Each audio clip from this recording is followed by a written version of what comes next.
Anyway, with this Caitlyn, bit of harass, but you're not exactly going to have all that much kill pressure without a jungler. Potential once again, they have the ability to get into that back line in multiple ways. Right, Stalker's focus in the early game. Betsy should be able to hold on through that mid lane as well. They have a lot of catch potential too. I mean, just about everybody on that team has a form of CC. Yeah. And that means that if anybody on Vitality isn't respecting their positioning, they could get caught out, but it was Roccat. There we go. I've said this before. I said this when Pride Stalker came up a little before. Is this it? Cocoon, it's landed. She's going to be able to get it, throw it down, and he gets the block on, but the taunt does not land, and they juggle the aggro well. Flashing forward, it's first blood for Foxy. There you go. It's come 8 minutes into the game. That's how long it took. Oh, Betsy. Looking for revenge. Oh, he flashes, and he isn't able to get the stun off onto anybody. Nuke Duck equalizing the kill count. Yeah, Betsy was roaming up top to try and help, got caught. Joko is looking to really ruin Pride Stalker's day as he goes skittering forward right into the axe. One level advantage, throws down another one, reckless swing, and that is going to be the end of it. And Pride Stalker, why did he go back in? He's got to repel up. What goes up must come down. Gravity reasserts itself, and Joko gets another one. And unfortunately, it's going to pass Roccat by.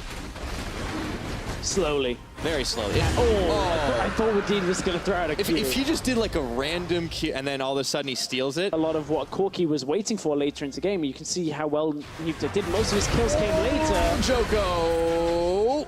Unleash the power right into Vander's belly. He goes. That was a tense moment. But yeah, Joko gets out with his life this time around, and there's a teleport coming. I don't think it's going to finish in time before Joko gets his back away. It's not for Joko, it's the top lane that they're looking for. Remember, Vander just used his ultimate. There we go. Steelback has no tower behind them now. Foxy can close in. They're in for a big surprise. The Steelback Tempered Fate is on top at hand, and the Tahm Kench is stopped short right now. As Foxy goes forward, looking for a little bit more. The Tahm Kench already burning his flash and actually doesn't have to pop the gray health. Want this fight. They want to try and solidify it, but is it just a bait for a fight? Wadid has his ultimate available. Up in for the 50-50 smite right now. They get the Tempered Fate down onto Vander, and they root up the Olaf, who Ragnaroks. And Vander is going to be caught between all 5 members as they turn right back onto the Rift Herald. Able to pick up the Rift Herald very quickly.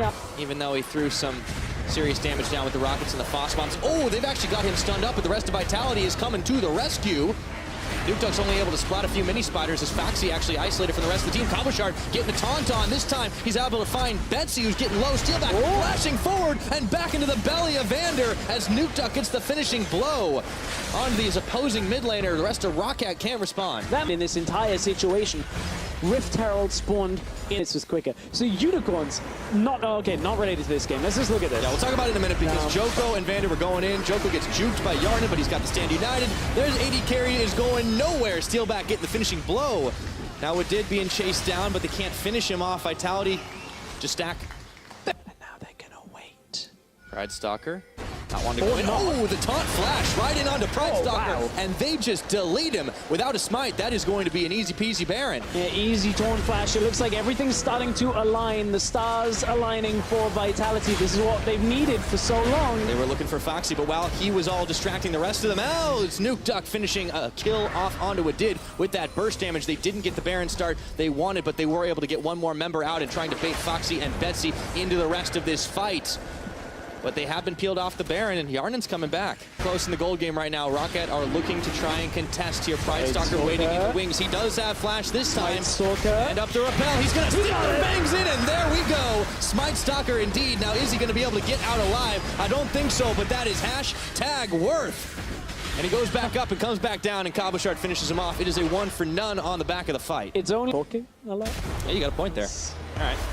Tempered Fate once again onto Vander this time. Let's see if they can get the finish on. Stand United. He is tanky, but is he tanky enough? The answer is no. And the Stand United channel does not even complete. Have TP advantage. This is the engage. This is exactly what we were meaning. Getting in my belly, looking for Betsy, but he is able to get the knockback flash. Exhaust was on him. He unleashes the power, but Joko just doesn't care.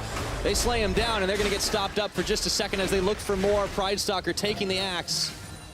Cabochard going around the side to try and cut them off, but Roccat know their options. They know where they can and can't be, but without Betsy, it's going to be hard to defend this Baron if they even get that far. The flash. Pride Stalker isolated from the rest of the team. There goes his flash once again. They're trying for Cabochard on the other side, but it doesn't matter because he's able to rejoin up with the rest of the team, and as a unit, Vitality are wrecking through this Roccat lineup. And perhaps one of the best setups for them composition-wise, utilizing this Tahm Kench.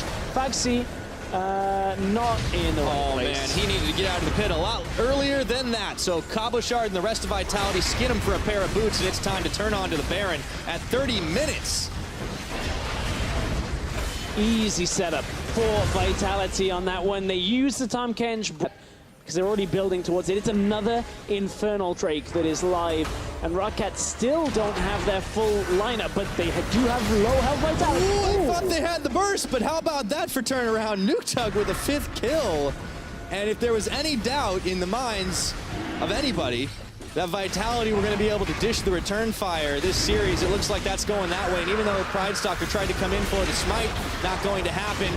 Vander does get rooted up for just a second, but he's able to spin Joko back out as Cabochard comes around the side, forcing the retreat from Roccat, and there is nothing these guys can do with Steelback finding the finishing blow. Torn gets another kill, everything goes their way. This fight live. Yeah, okay, Foxy, he went in. I don't think those numbers work out either. 1v4 usually doesn't, so another kill on the board for Vitality. They got 14 in this game before the Roccat have, and now they're inside the base. Roccat scrambling to mount a defense with Yarnit just coming off the fountain, and Hib gets busted. The end of the game. They just keep on chasing down Joko. He tried to find the finisher, but Vander is able to swallow him up anyways. Tempered Fate comes out, lands onto 3, but the inhib's still gonna fall. And Roccat are cowed. They have nothing they can do. The cooldowns. Kill.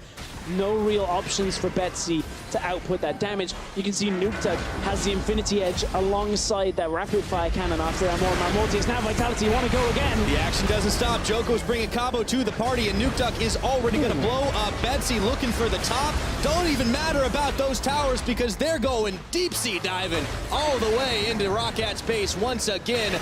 Abyssal Voyage coming out for Vander, and Nukedug finishing off what did. It's only Pridestalker and Foxy left to try and defend this one, and Foxy's not even in the base. We talked about late game. It's earlier than is usual for Vitality. They're picking up a win. 34 minutes, they're going to be able to close this one out. A last-minute defense mounted by Roccat, but it will be too little. It will be too late. They just fire it down, and these bees are buzzing. V4 victory!